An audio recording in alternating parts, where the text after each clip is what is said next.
What do you want to have for dinner? How about breakfast? Scrambled eggs and toast. But it's 6 p.m.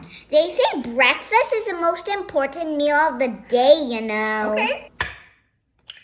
That looks slimy. Did you know that yolk means yellow in Old English? Now we're going to beat the eggs. That sounds painful.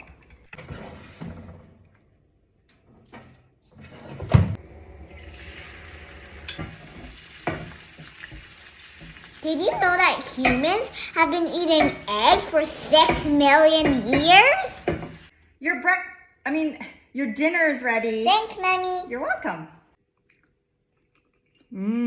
This is a great idea. I told you. When you're done, you're going to brush your teeth and get ready for bed, okay? What do you mean? I'm eating breakfast. The day is just beginning.